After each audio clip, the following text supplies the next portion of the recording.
Good morning, my dear students.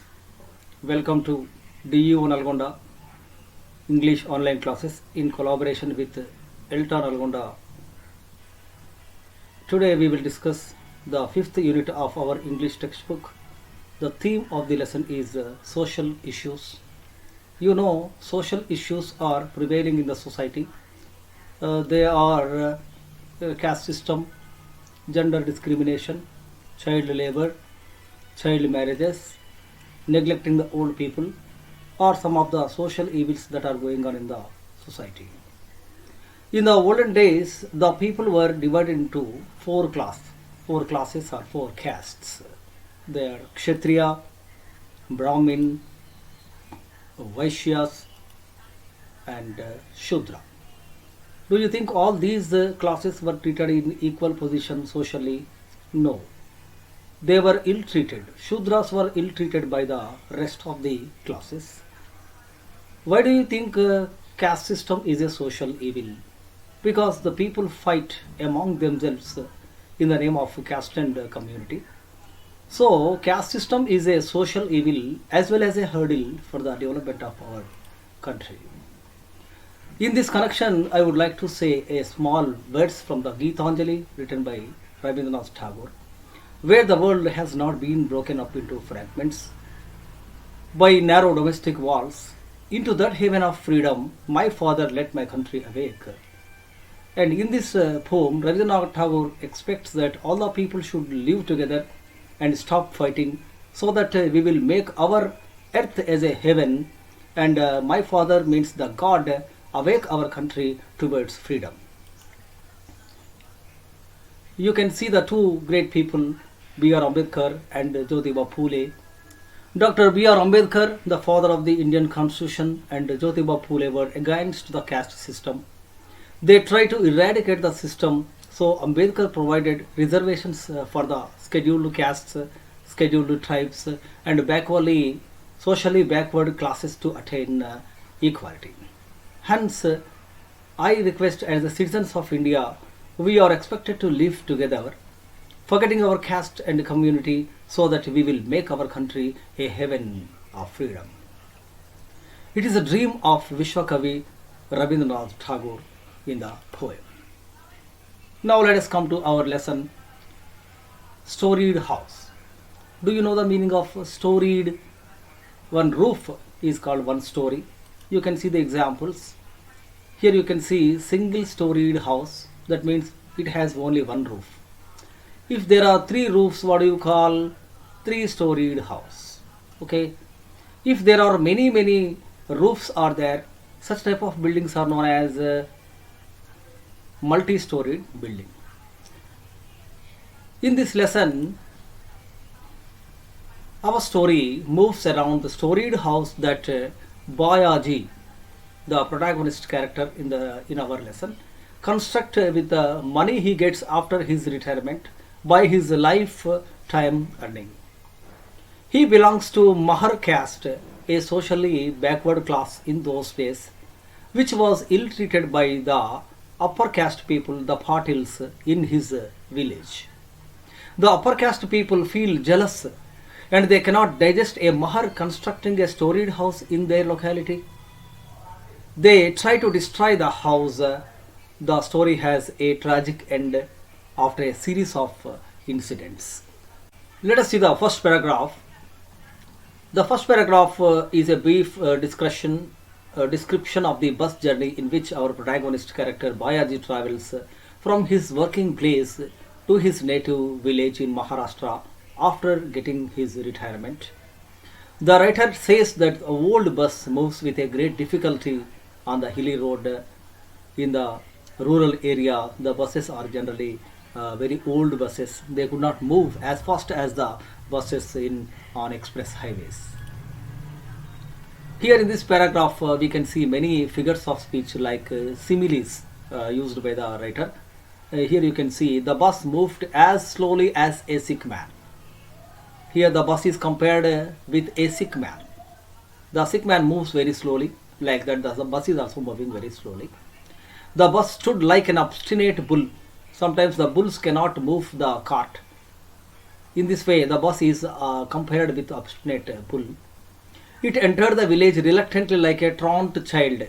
Truant child means a child who is very stubborn and firm for not going to school.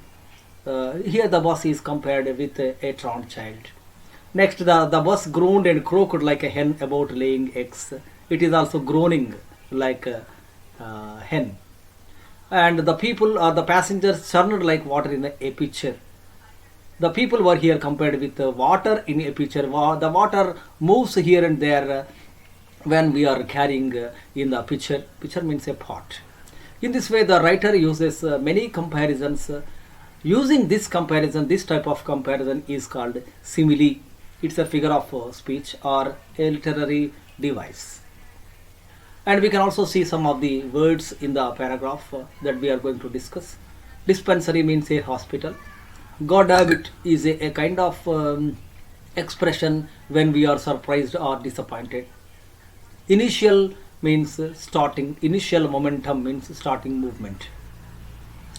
Clambered means climbed. Jostle, it's not jostle, T silent. Jostle means push. Picture means a pot. Here the picture is given to you. Helter skelter means scatter here and there and to move in different directions.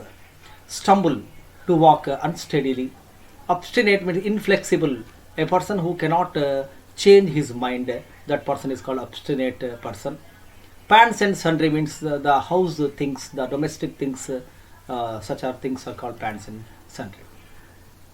And I will read the first paragraph for you. All of you listen concentratingly how I am reading. There was something really wrong with the state transport bus. It had come with a winding road in the mountain as if with a lifetime effort. The road was now downhill and the yet bus moved as slowly as a sick man walking with the help of another. It reached the plain where the dispensary building was situated and stood still like an obstinate bull. Now the destination was hardly a mile or two away, but the driver was sore and the conductor had no option but to be silent. When they realized that the bus would not move any faster, a couple of passengers exclaimed, "God damn it for a bloody nuisance." You can see how the bus was moving. The bus was moving very with difficulty in the road. So the driver could not do anything. The passenger also could not do anything. But the passengers felt very nervous about the situation. They were angry with the conductor and bus driver. But the bus driver and conductor could not do anything because that was old bus and on the hilly road the bus could not move. So the passengers were very angry, but the conductor asked them to push the bus. So some of the passengers, there was no another way, so the bus passengers climbed down and moved or pushed the bus. After getting the initial momentum, the bus started. How the bus started? Reluctantly, as a truant child being dragged to school. A boy does not go to school whenever the mother takes him. He is not ready to go to school. In that situation, the mother takes him by the ear and takes him to school. That is called reluctantly going to the school. So the bus started, and the bus after the momentum, the bus stopped in front of Bujaba Patil's residence. Bujaba Patil is a person who belonged to higher caste, higher community. As it halted means stopped. It gave a big lurch. Lurch means a big bang, and in front of the house, the passengers felt helter skelter. Helter skelter means the bus moved helter skelter like the water in the pitcher. After the bus stopped, the passengers got down. And whenever the bus stopped, all the coolies get there and try to take the luggage. And a coolie asked, "Whose box is it?" The box belongs to Bayaji. Bayaji, I have already told you that Bayaji filled the box with pans and sundry means domestic things and household things, and he was coming from the working place. The coolie hewed and grunted. Hewed and grunted means as the box was heavy, he made a sound like that. So But Bayaji could catch the or hold the box very easily. How Bayaji packed his entire household things. And you know where was he coming from? He was coming from a dockyard in Maharashtra.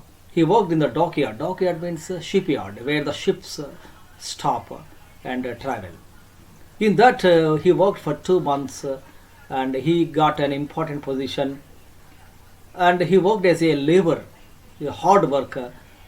He was retired, but soon after retirement, he got an extension of 2 years as a supervisor. Otherwise, his total life would be carrying the heavy loads day and night.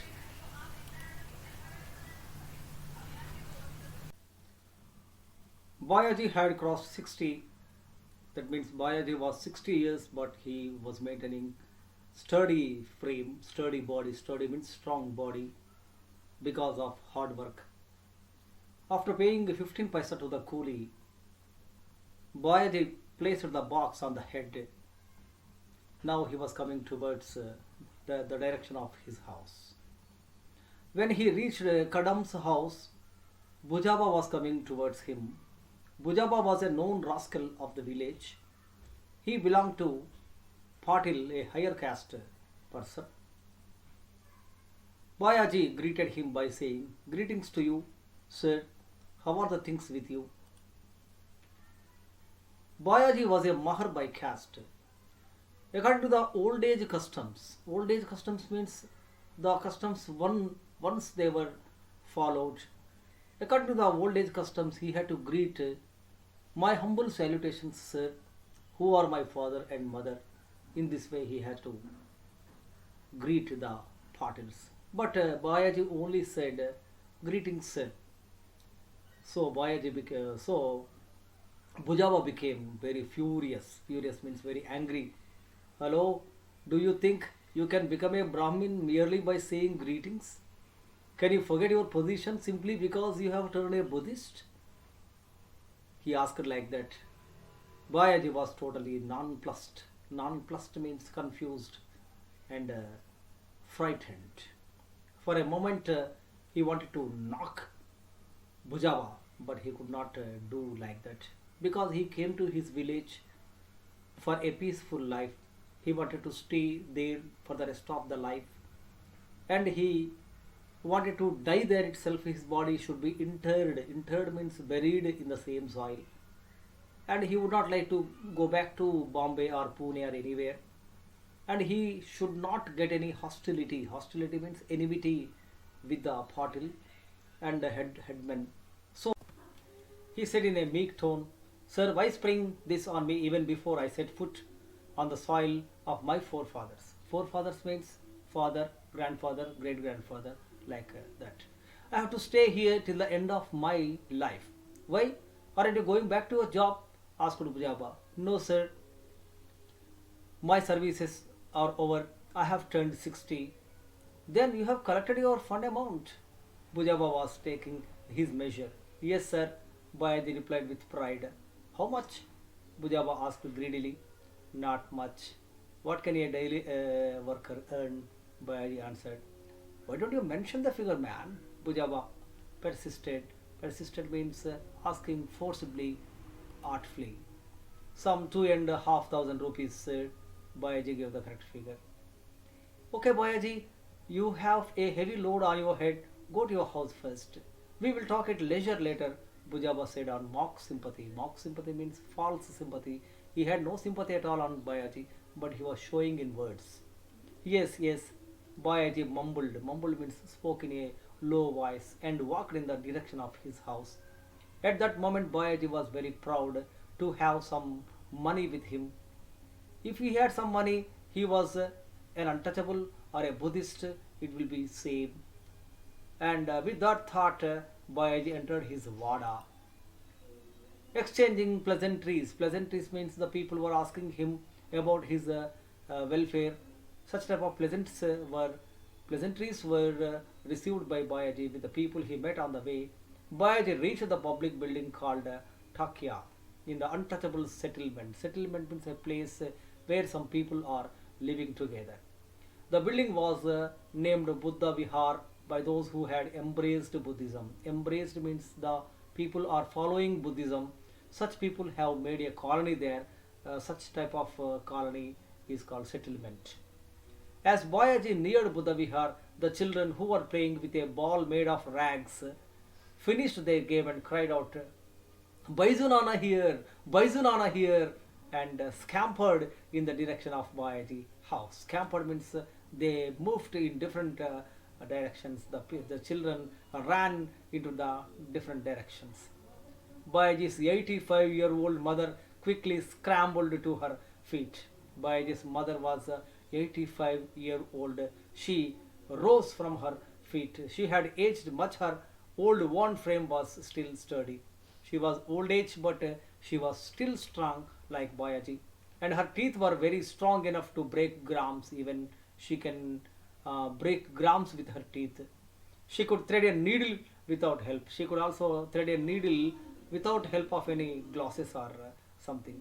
When she heard of Bayaji's arrival, her heart swelled. Her heart swelled means her heart filled with happiness.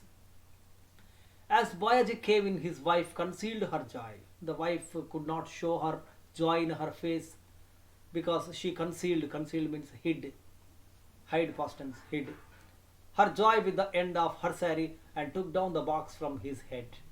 His grandchildren clung to him and began to stretch the folds of his dhoti. The neighboring children watched the scene in ideal curiosity. Come, get into the house, children, said Bayaji. His mother walked out with a bent back and told Bayaji to wait outside the door. Bayaji opened. The old woman came forward, poured some water over the piece of bread in her hand, and she moved around Bayaji's face like this, as an offering. This we call in Telugu, Dishti Diyadam. She ran her palms over the cheeks like this and pressed on the temples. Temples means this part of the head is called temple. The temple means another prayer house also there. This type of words which are giving different meanings are called homonyms. All 8 fingers gave a cracking sound. Karakara sound came from the 8 fingers. That means she had much love on her son. He had 8 children in all. Bayaji had 8 children, 6 sons and 2 daughters. The daughters had been married off and had given birth to children. Out of 5 sons, the elder son looked after the fields. The next 2 sons were in government services. The one after them was a school teacher, and the 6th one was still studying. Since they knew that Bayaji was coming home for good, the elder son in service and the 2 daughters were already home to greet him. All of them wondered what their father had got from his lifetime earnings. The next day when Bayaji opened the box, it revealed only some pots and pans, nails and photographs. Looking at these, the elder daughter asked, Nana, how is that you haven't brought anything for us? Bayaji was amused that his daughters thought in this childish manner even after they had children of their own. He ran his eyes over all children and said, Look here, children. If I had brought new clothes for you, they would tear. If I had brought ornament, it would soon wear out. Out of my earnings, I wish to have something that will last longer. Bayaji paused after these words. His eldest son was godly. He said, Neither we nor our wives want anything. Tell us what you would like to do. Look, children, ours is such a large family. Even at mealtime, we have to eat by turns or sit crowded, knocking our knees together. So I wish to a house out of my earnings, and it should be a storied house. The usual 3-portion house won't be adequate. Adequate means not sufficient for us. All were very happy at the decision of Bayaji. The house plan was finalized, and the foundation of the storied house was laid on the auspicious New Year day. Auspicious means a very good day. That was New Year